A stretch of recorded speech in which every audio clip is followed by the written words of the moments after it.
Print, email, Facebook, Twitter. More dark Mofo. Photographers share their tips for getting great low-light snaps this winter. Winter is upon us and the days are short and cold, but festivals like Hobart's Dark Mofo are bringing people out and about on those chilly nights. For the photographers among us, there's so much to capture, whether it's friends and food at the winter feast, impressive laser shows at Dark Park, or art around the city like the red illuminated crosses and light installation spectra. Beautiful late sunrises and early sunsets also offer colorful photo opportunities.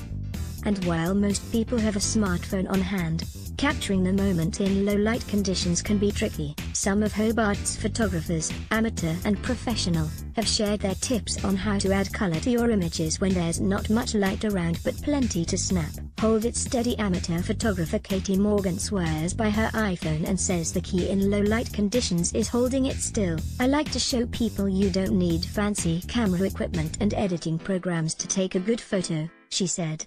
Use objects around you, if you don't use a tripod, to keep you still like a tree or low rocks.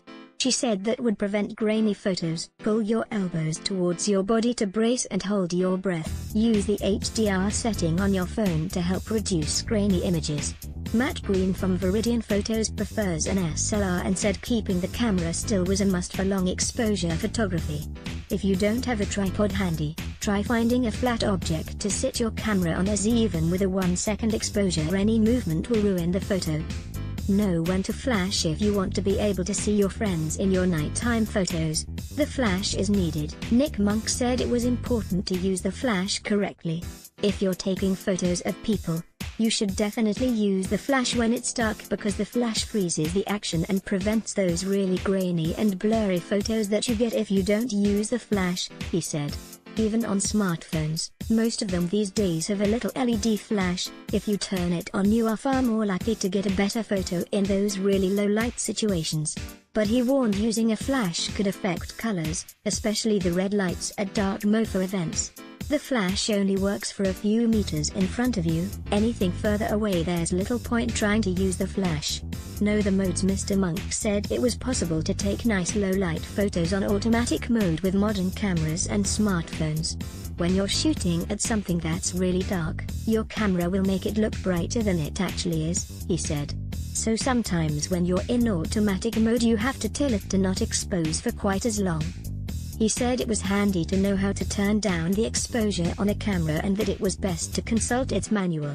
That will increase your success rate for taking well-exposed photos of the Dark Mofo lights. Mr. Green said it was important to understand ISO, the sensitivity of the camera to light. It's best to practice with your camera first to determine how high the ISO can go before you get too much noise, which looks like static on the image, he said. The higher your ISO is, the less time your camera needs to take a photo, which reduces the chance of camera shake. Stay focused. There's nothing worse than an out-of-focus photo. Mr. Green said it was best to use a bright area as a focus point because cameras would struggle to see in the dark. If you're using a DSLR that has live view, you can zoom in on the screen to a bright point and manually focus the camera for best results, he said. Another trick is to point a flashlight at the object you're taking a photo of while you get your focus correct. Most smartphones have inbuilt torches which can be used to backlight subjects. Please note, always check to see whether photography is allowed at the event you're at. Print, email, Facebook.